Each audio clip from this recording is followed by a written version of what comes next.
whether you have a big name or not. I like to tell people that my thing is spiritual. If I don't feel the direction where I want to go with you as an artist, I can't record you until I feel it. Seetyah, Seetyah.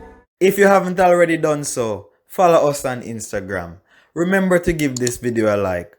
To be a part of the Seetyah squad, subscribe and hit that post notification bell so you will get our latest video updates. A lot of times people know producer and them know say yeah producer, but you know people don't normally ask most producer how this thing start with them, you know, because most artists them always ask a question.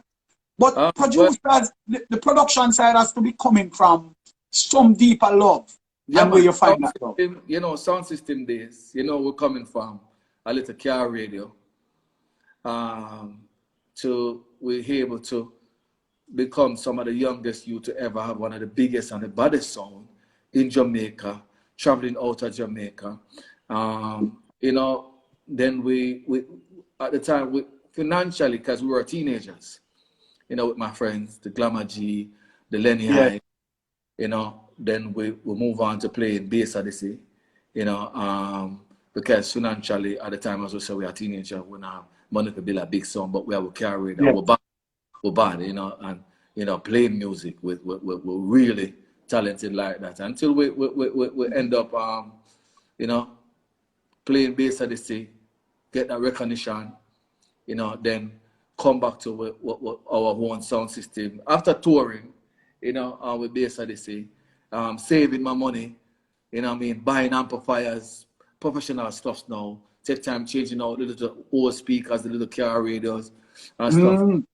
I end up having a big sound, you know, and after a couple of years, we all went back to playing our sound, which is Amplex, and we did get that big break because we done the boss now at Bass Odyssey and get that, Bass Odyssey. Yeah, get that big name, you know, of cutting some of those big dub plates, you know, and killing so much sounds as most people would know.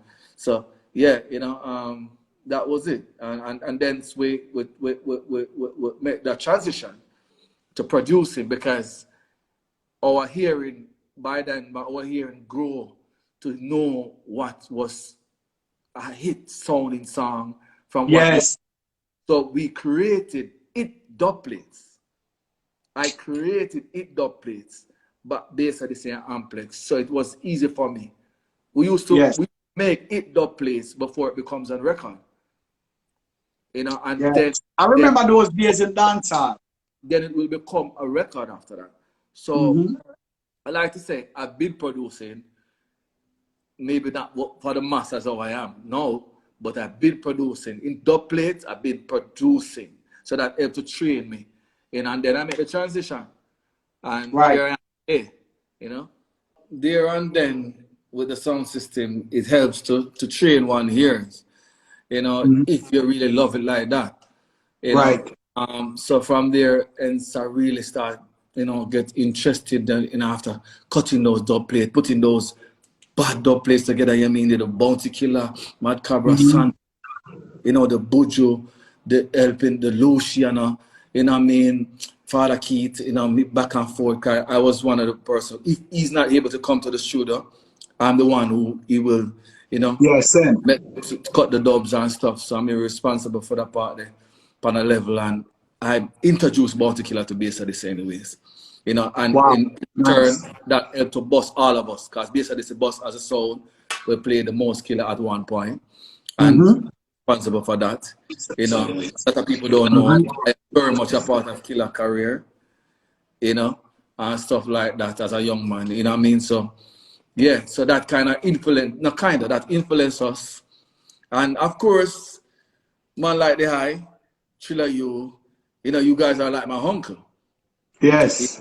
Wolfman, the Dirtsman, the Papa San.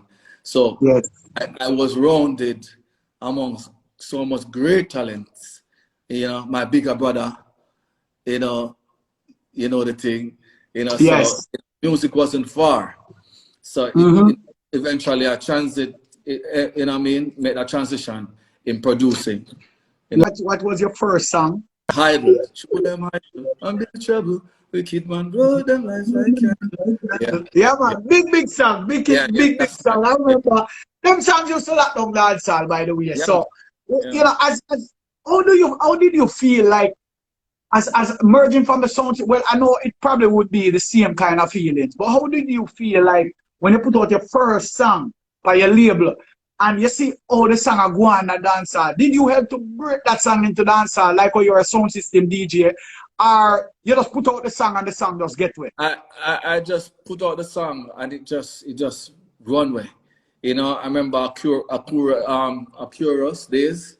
You know what I mean? As I used to go line up for record. Yeah, save my lunch money and go to a Curious to buy records. Until eventually I'm selling records. You know? Yes. You know what I mean? Get my stamper, you know what I mean? You know, and them thing, they cut my record and drive. As a young man, 19 years old.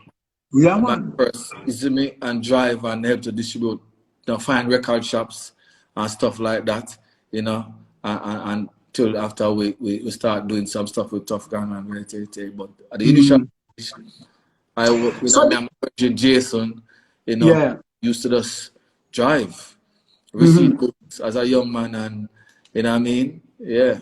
And from there we never stop, and then we come with a thing called Backamash. You know, we did end up breaking out this youth called Turbo Belly that sound like Capleton. You should know Turbo Belly. Yeah, I remember Turbo Belly, yeah, man. Locks to the blue. You should know this is Bubbles and the bro. Yeah. It kind of extracted. And Elephant Man that went big in England. You know, so from there on then, I was always, you know, God was always blessing me, you know, to you know, my first set of project productions, and I never turned back from then, you know. Wow. Yeah. Question, like, I know for most people, them have a story to say, well, you know, them never really take it serious, and you know, this thing just appear on them. Did the business of music appear on you like that, or it just is something that you knew you wanted to do and you prepare yourself for it? Because most people buck up in it and then say, wow, never know this will work, you know? No, well, as I mentioned, get excited. Growing up around people like the eye, you know, as I mentioned the names, you know, my brother, it's from my mother's womb, because my mother is a great singer. Wow. You didn't Interesting. know. Yeah, my mom used to rub shoulders with Gladys Knights and those people in, you know, back in the days. Back in the days. So my mother was a whaler when I'm in their tummy. So it's nothing new. Then my brother pick it up. Then you know what I mean. So and then to end up grow around, you know what I mean, people like you and as I said, the Papa San, the Durstman and the Big Man and the Triller you know what I mean, Captain Barker, God bless his soul. Yeah, man. Know? So it wasn't nothing that I bucked up in. You know. Yes. So you were on the road then to success. Yes. and even when I tried to do something else, because professionally I was supposed to become a dentist.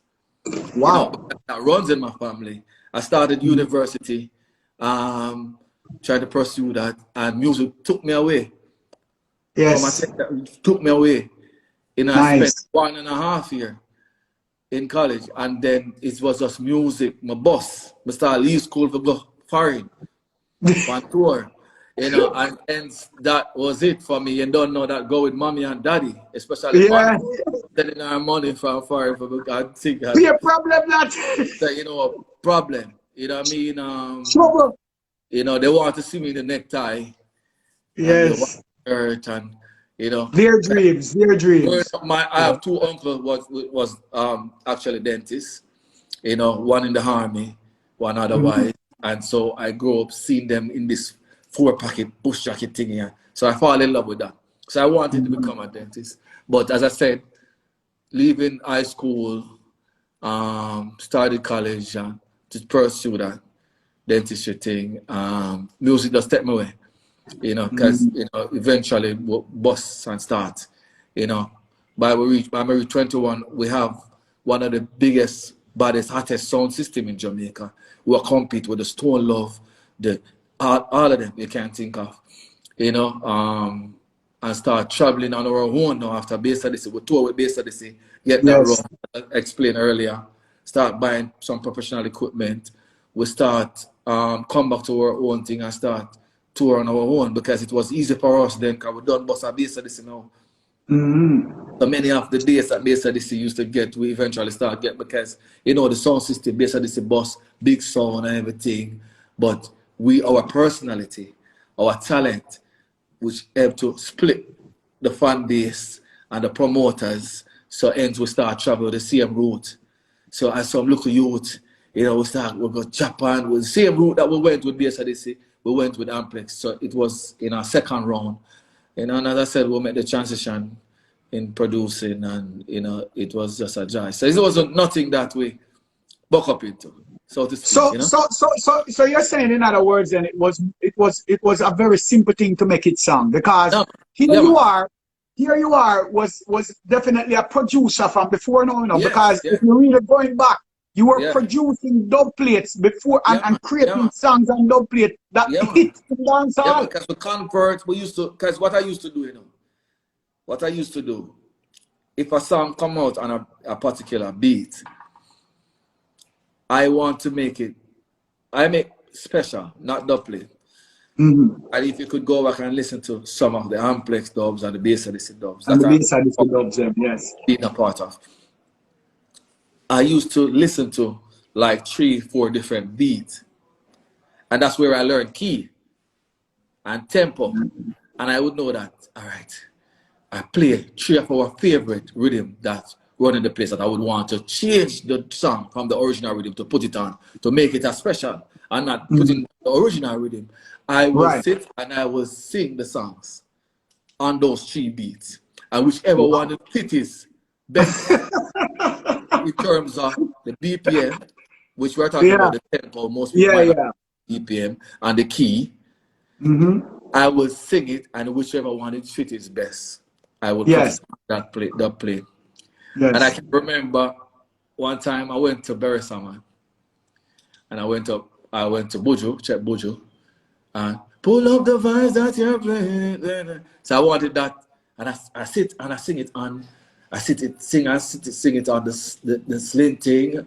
I sing it on the 822, and I think I sing it on something else. Right? And it fitted the 822 wicked. And I said, so I said to myself, yes, the 822. And I went and checked Buju. And I played for Buju. I said, Buju, I want it on this rhythm. I said, you sure? No, Troyton, why you want to change up the thing? I said, Dada, I think it's going to fit this rhythm. And he said, all right. And they went in the booth and put on this part. Wicked. And he was like, yo, it's wicked. Way. Because all he used to is just to put it back on the original beat. You know? And I most of the sound system, that's what they will do at the time. And I remember he felt so good about it, he'd run it off on a 24 track. We did it on. The dub plate, you know. And he gave me his 24 track and called Beres Hammond and said, yo, Beres, I send the youth them up the right now. Way.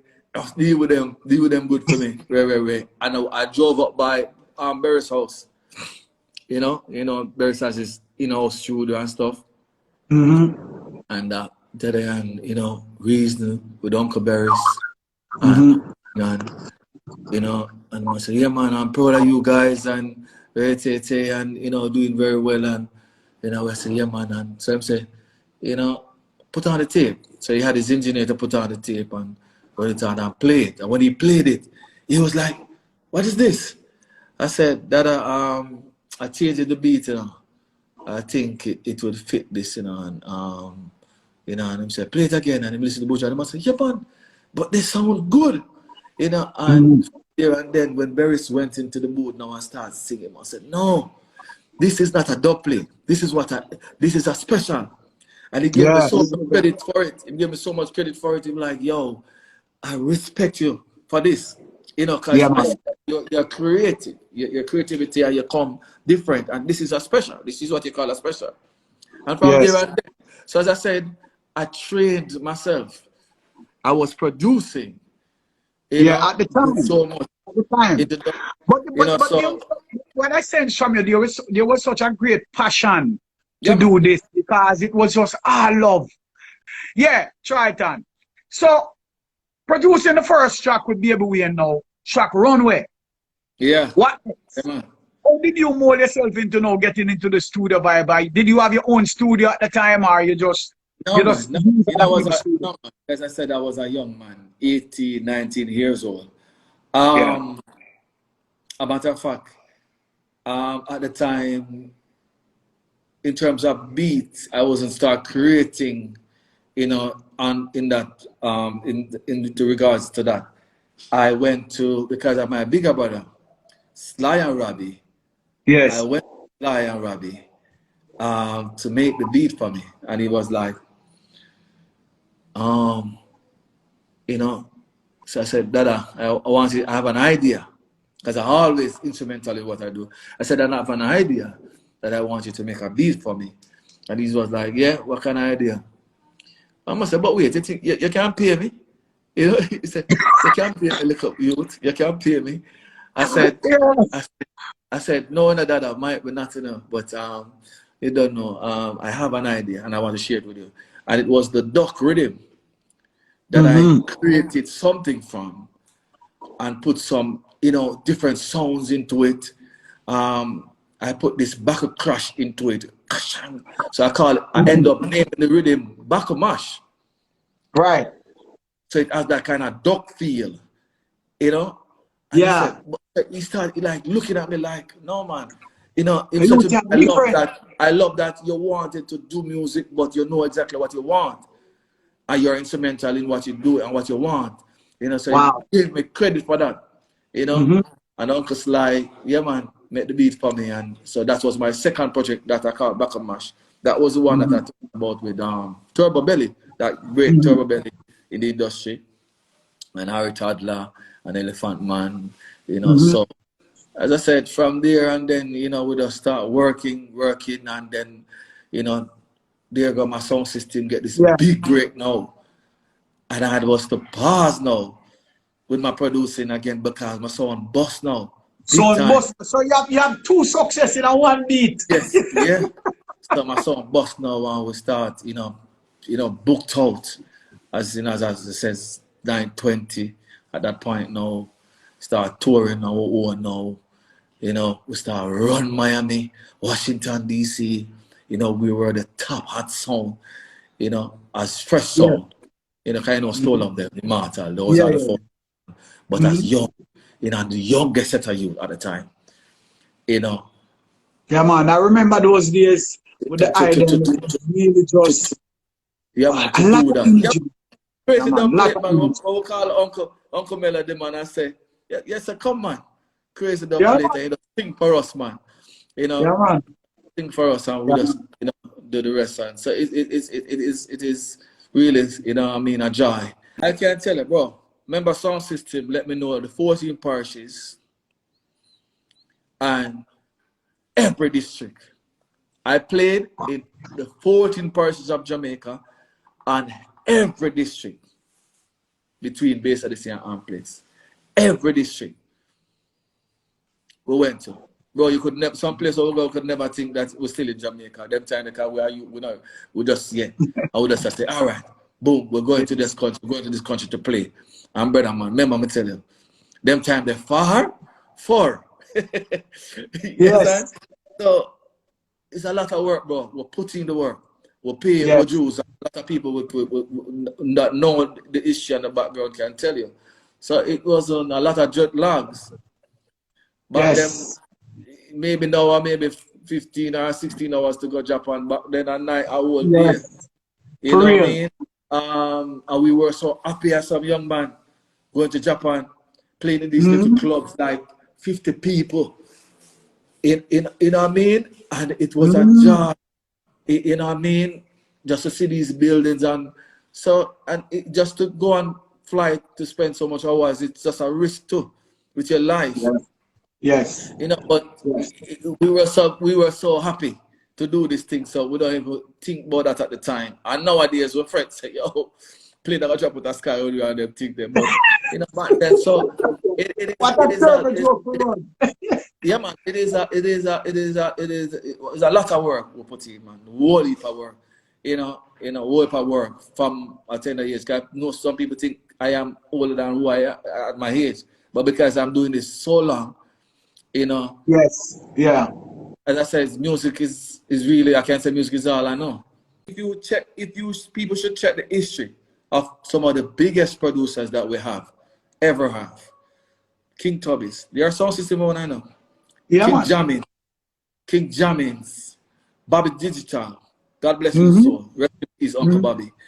You know, these people are sound system owners. Yes. They started from there. So my transition was natural. Because once you get into it and you love it that much, trust me, you're going to want to produce, you're going to want to create even on that. How do you know when a song is a hit song?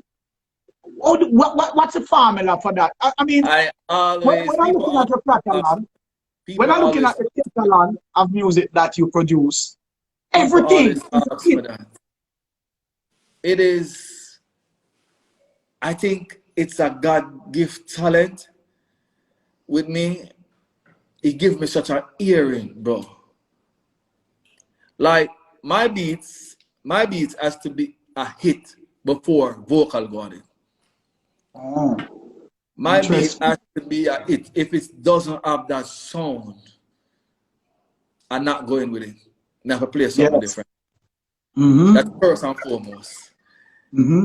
I like to tell people that my beats are already vocals. So when I buck up and I like a singing melody to sing on my instrument, I will must hit.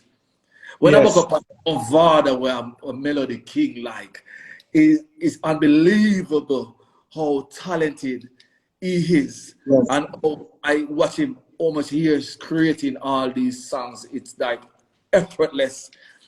And to work with a person like that, a cranium, you know, Charley Blacks, when you buck up on such great talents and they get a Troytonmusic beat, it's easy to cross the line. It's like once I hear it, bro, I just know. I just know. So you have crossed the line of Cape Town, Vibes Cartel. Yeah, man. Run them down. Run them down. Yeah, that's on the one of my biggest dancehall rhythm. You know, at that time it wasn't Troytonmusic, it was Amplex Records, because I named it after my sound system. Yes. That's Energize. That was loaded with big names. The Sizzler, the Buju, the Bounty, the Mavado, the Vibes Cartel, Idonia. The distributor had to call me. I mean, not the distributor, only the distributor. The pressing plant company in Queens at the time, because I was distributing to VP. They had to call me. They had to call me for clearance, because they'd never seen a dancer with so much hit stuff. Only person was not on that beat, I think it was Shaggy. Was loaded, and hence I ended up putting out that project 2 times. DJ Sunshine called me and said, Troyton, listen, you have to release this rhythm and split it. So we had one set of it before we have the other. Wow. So first set of it was Idonia, Mavado, Bounty, Cape Town, and Mr. Pepper. Then I had to put out Mad Cobra, Vibes Cartel, Sizzler, Buju. Wow. Sean Paul. I think Sean Paul. So I had to split the project. Was so huge. You know? Yeah. So yeah, man, it's a lot of work. It's a lot of work. It's a lot of work, and it's hard to really catch up on the catalog. Yeah. there's one song that came to mind, and why I use this song is because I think this song has explored this artist's career in such a tremendous way. 7-Eleven. Yeah. Listen, I must have played that song. No exaggeration. Anytime I play it, it's always like about 15 to 20 times. Why? It's because of the lyrical content and how the lyrics was put together. I think this guy is really a genius. No, man. Listen, you know, to make a song like that. How that song came about? All right. So, 2 years before that, I went to the Seetyah studio with Mavado. They asked me, introduced me to him and asked me to record it. I said, all right, guess what now? I said, when the time is right. Because I'm a person like this. Whether you have a big name or not. I like to tell people that my thing is spiritual. If I don't feel the direction where I want to go with you as an artist, I can't record you until I feel it. Okay. Yeah? So I said, yeah, man, you know, give me some time. You know, however, long and short of it, 2 years after that, Mr. G bring him back to introduce him to me, and I said, Mr. G, yeah, man, I was introduced to him before I went to it. And we were just there, and just the energy, and I said, I think the time is now. I gave him the beat, and like, I was there waiting on the Mavado, the Vibes Cartel, the Idonia, Alkaline at the time. Alkaline was run hot at the time. And when, I can tell you, when Dexta Daps called me on the phone, I think it was a Sunday morning, and he said, Dada, I'm fine it, you know. Listen to this. And once he sang the first bar, the first line, I took the phone. I had the phone to my ears like this. And I took the phone from my ears and I looked at it. And I said, youth, your boss. Your boss. There comes, he was like, yo, see Mr. G here, see Mr. G here. Mr. G just pulling up. He started singing the song for Mr. G. Mr. G said, take the phone. I said, Troyton, are you in boss Dexter? Same thing what I said. Mr. G said, youth, your time come on the clock. Yeah, man. No. Him say your time come on the clock. No. And so there and then, that the first line, I recorded, I think, the Monday morning early. We went to the studio and recorded the song. So we know from that line, that time, that it was an hit song. I didn't bother to wait on. Then Christopher Martin called me the following Sunday night and tell me, say he's in the studio. Chris called me and said, bro, I'm find it. Come check me, come check me. I jumped into my car like about 1 o'clock. I went to the studio and Chris had a song called I Can't, no. Christopher, 2 songs Chris have, you know. He had a song called I Can See You and Me, Girl. I was like, yo, that's my type of song. I'm a singer producer. In case you didn't know that. I'm a singer producer. That's why my beats have to have melodies.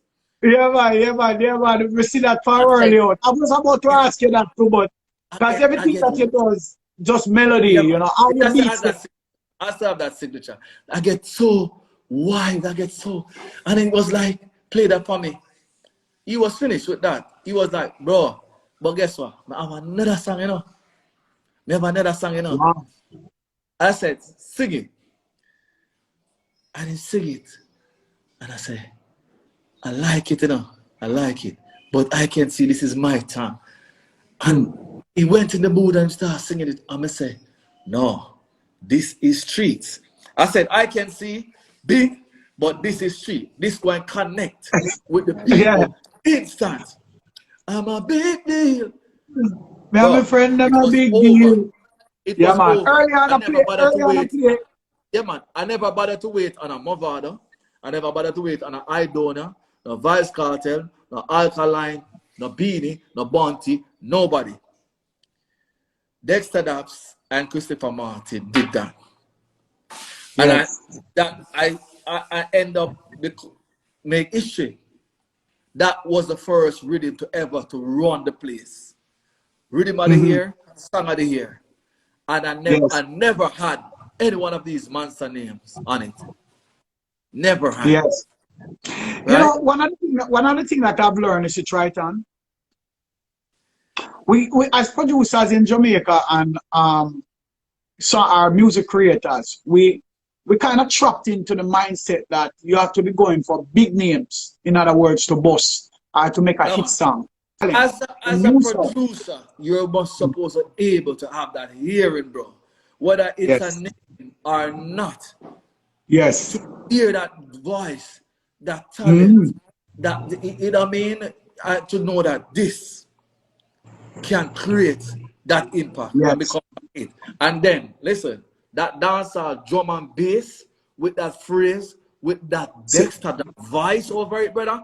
And then, two, the concept.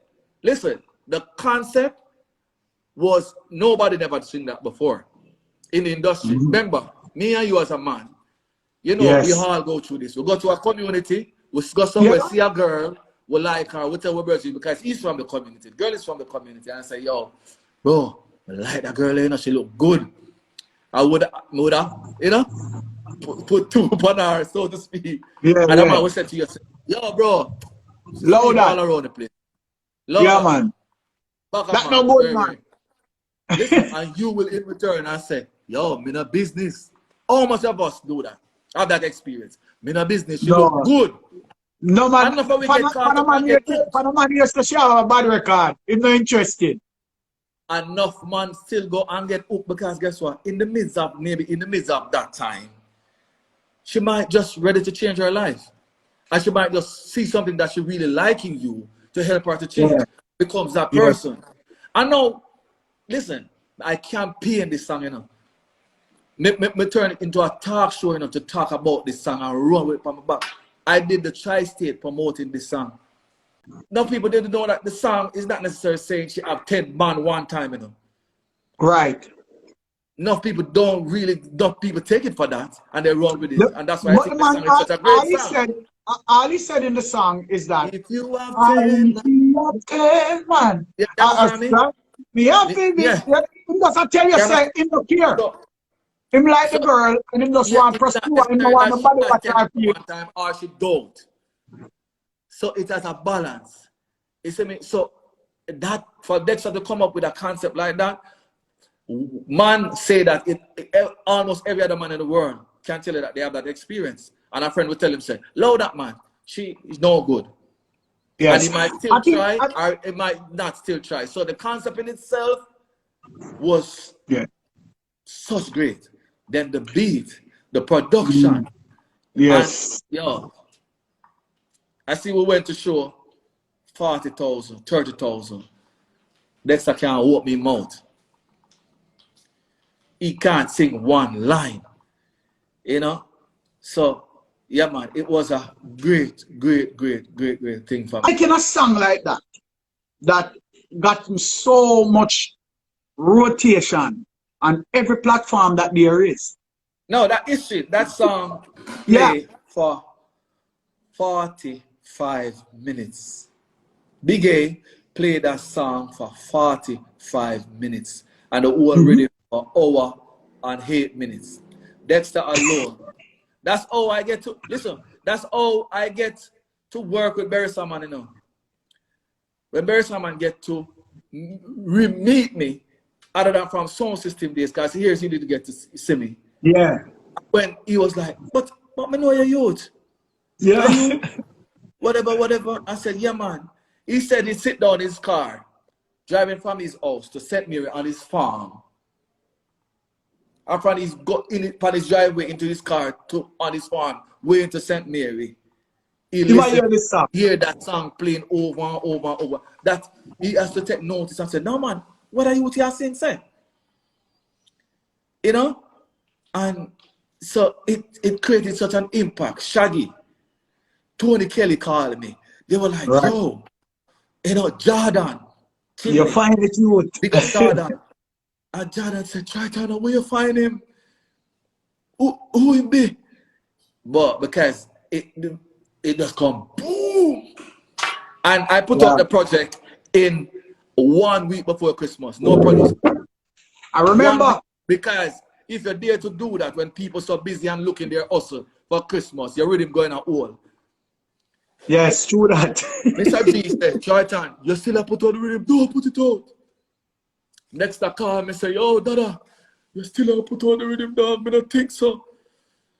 One person on that project. Actian. No, Ray, Charley Black. One person on that project. Or two persons. I think Charlie said, bro, do what you do. Bugle called me and said, Troyton, you're a great producer, but trust your instinct. Do what you do. Do what you do. Do what you do. And I put out that rhythm 1 week before Christmas. Trust me. And from there on then, boom, January man, worse. Right. You know? I see. I recognize the work that you have done with Dexta, and humongous amount of work that you have done with him. What is one of the songs that you can say was one of your favorite songs working with Dexta? It has to be 7-11. Okay. 7-11. You know, as I said, the baby on the suckling sing that song. That song becomes such a monster. Dexta You're becomes right. the Christmas. You're right about that. I can't think of any other song that you would have said, but yes, the reason why I asked you that is because I know your catalog level, and in terms of great songs you have done a lot of work, even with Charley Blacks, you know. You know, that's my DJ touring together. So that's my brother. We tour the world together. Name it. You know, that's my brother. So that chemistry is there. I helped to boost his career from nothing. I always believe in Charley, and that he hold that tightly to him, you know, until today. And he never left me. Like I never left him out from the initial stage when I met him. You know what I mean? But you know, there's so much great. But reason being why I had to choose Dexta, because that is his break song, his breakout song. I truly believe really that. So like, that's the song that's the song that let me know who Dexta Daps. Mavado was already boss. Mavado was already big. You know, A Conscience was already big. You know, Charley was already big. Not already big when I produced him, no. But I didn't give him his breakout song. So I would have to choose Dexta. But without talking about Mavado, trust me. You know, I know you want me. Love me, girl. I couldn't, when you asked me to send you 10 songs, it was a struggle. You know, because I could send you 10 Mavado songs. Yeah. I could send you 10 Mavado songs. Love me, girl. Love me, girl. I'm gonna make you love me, girl. Yeah. Love me, girl. No, man, it was difficult when I asked you to send me 10 still, you know. Not many producers are producing inspirational music or gospel music, Christian music. All right, so that project is dear to my heart. Sometimes I can't even listen to it. Right. Sometimes I can't even listen to it. The emotion that it brings to me, the feeling that it gives to me. Sometimes I can't. Right. Long been coming for a long while. As I mentioned earlier, I grew up in a home like that. My dad and my mom. Yes, my mom is an ordained pastor. My dad is a deacon. Oh, okay. So it is something naturally that I wanted to do something for Christ. I want to put out in the middle of I want to put out my gospel project in the middle of the summer. Wow. And that's what I did. I just made some calls, you know, big up to Sister Chevelle, you know, she did put me on to Kevin. I share, you know, interest, even before that, I share interest in doing a song with her. You know, then we did that song called Help, big song, or in Thailand places, big. then I shared the interest that I want to do a project, a full project.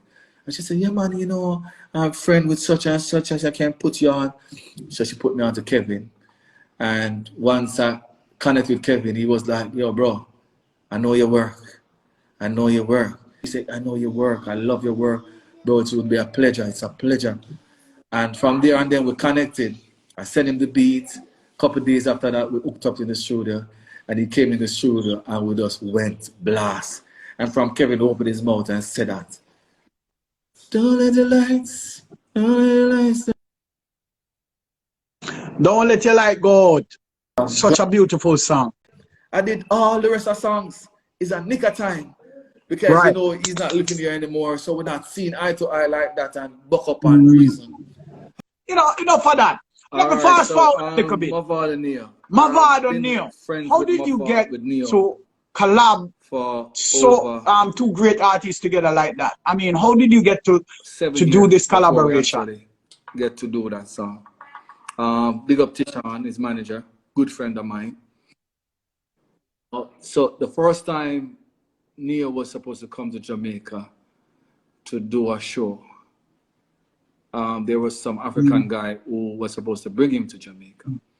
I guess they just come to Jamaica to live. They didn't know to get around and the know-how. They just come and might have the money to keep a big show.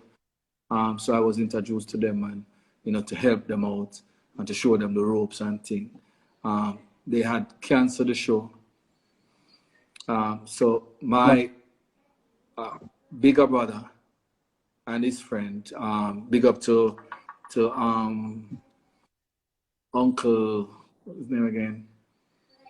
90 called me and said, bro, there's an opportunity. You want to keep the show? All you have to do is give them back their money, their deposit at their area. Neyo really want to come to Jamaica. He wants to come to Jamaica more than anything else because he's such a dancehall and reggae fan. Love. So I said, all right. There and then I get linked up with Neyo. As I said, a couple of years passed. We're linking. I sent him a couple of beats. It didn't work out. But when I put out that Mavado, right, I know that once I send this track to him, I am going to break that chain, you know, so to speak. So I cut up the song because the song was already a hit. Yeah, man, it was just a big hit. It was one of the biggest hits in that summer. So I sent it I cut it up. I do a little arrangement. I said, no, I'm going to send this song. Right, I remember. So I used the last verse that Mavado sang. Because Mavado was wailing on that last verse. So I bring it to the first verse, you know, arrange it up and send it to Neyo. And in about 4 hours, he was like, yo, this is crazy. In 4 hours, he sent back a file and said, check your email, bro. When I click on it to download it, it says you need a code, a pass code. So they had to, this is the first experience of it. So they had to send in a pass code to get in. So in case the file might go to somebody else, they still can't download it without the code. Bro, putting that code and download it, that song. And I hear what Neyo did on it. Because Neyo sings 12 bar. That's how much he loved the song. He sings 8 bar original, and then he went 4 bar of sing back 4 bar of Mavado chorus and bring and he bring that clarity in terms of English, you know, to the chorus. So he sing back 4 bar of Mavado's chorus. And bro, I can tell you. Yeah, I realized that you spent some time on the track itself. History. That song play on some station that never play dancehall and reggae. When I get my statements, bro, people call me worldwide. The Billboard. That song, trust me. And you know, that's a pity that we didn't get the chance to do the video for that song. You know, which we wanted to do. Everything was planned for it to do, but unfortunately, we didn't get to do it. But you know, that's all that come about. You know, with Neyo, and from there and then, we had a friendship. Right. You know, we always connect, we always link. Until last year, I said to him, I think it's time for us to do something else again. And I said, I just came off from tour with Charley Black, you know. I said, while I was on tour, I said, I want to create something different. So when I go home, because my creative, I was just boiling on tour. Because, you know, when you go on tour, that's where I start creating, I hear the beat, I hear everything like, oh, I want to do it. And I said to Charley, energy. I want to do the next Despacito that the world is going to hear, and I want to do it reggae dancehall style. Right. So we had reached out to Daddy Yankee, which Daddy Yankee is a friend of Charley. We end up meet him on the road. You know, Charley get this big song in the Spanish world, so all of them, know Charley Black and want to do something with Charley. So, you know, long and short of it, reach out to Daddy Yankee, said yes, he's gonna do it. As I tell Neyo that I want to do something great again with him. He says, yes, bro, I'm ready. So I sent him the beat. And I sent him the beat. He was like, yo, this is crazy. I love this beat. I love this beat. And he just invited me to California. He was working on his album at the time. Once he opened his mouth, I took the first note. I was like, yo, this is crazy. You know his writing skills, his melody, and you know that's Neyo. But trust me, it just blew me away like, yo. And then I came back to Jamaica and I just, you know, went to the studio with Charley. But we just knocked it out and, you know, put it out, and we went number one in 5 countries. And we were on the least 25 charts worldwide. You know, however, the pandemic has, you know, hurt us a bit. Wow. So it was planned to shoot, because we all, me, Charley, Neyo, we linked up in California, you know, had meeting. There was a slew of interviews that was lined up, you know, to do right there and then. It was like a week before this thing got real, you know, bad enough, until in about the 9th of March. So, you know, we were supposed to shoot like 2 weeks after. We were supposed to come back to Jamaica, then flew back out to California to shoot. And this COVID thing just messed everything up. All affects us deeply. And, you know, looking at where we are now, you know, we don't know when our business will be back on stream, because there's no guarantee right now for 2021 as well. You know, because we see where there's a new spike of things that's happening right around us, even near us, you know, in our community and everything. I see where it affects the industry, very much so, and affect most of the artists' incomes and things like that. But there's also people who are dying around the world, so we can't, while we're living, we can't really be too stressed about that. We just have to hope and pray that things will come together back in 2021, and we'll find a way, or we can able to live with this thing. Thank you too for giving us such an insight, and you know, an exclusive insight on your career. And you know, cause most people just hear the name Troyton, you know, in the music and all the while, you know, but never really know the history. And for dancehall people like myself and others, know Troyton from Beres Hammond and, you know, and your sound at the same time coming up, you know. And so we glad for the insight. Yeah, you know, we just couple of months, the big Steph London, one of the biggest track out there now, you know, Move, the Neyo and Charley Black, the double clutch, Sean Paul Bad in a Bed. We just dropped the visual for that. We just did the video for Tia Fahrenheit as well with TJ Liquid on the remix, and you know, the works go on. As I said, now I'm going into the studio now to mix some new projects that we're looking forward to put out for the new year. And look out for the remix on the Neyo and Charley Black song. That's going to be massive. You know, we want to hit the fans with the video, because we're waiting. So we want to just hit the fans with the video, you know, for that. So just look out for some great things, and you know, Troytonmusic, we always just put our best foot forward, and you know, give the fans what we think they want to hear. You know, and I want to give thanks for you having me on your platform. I appreciate it. You know, so yeah, man, just big up yourself and big up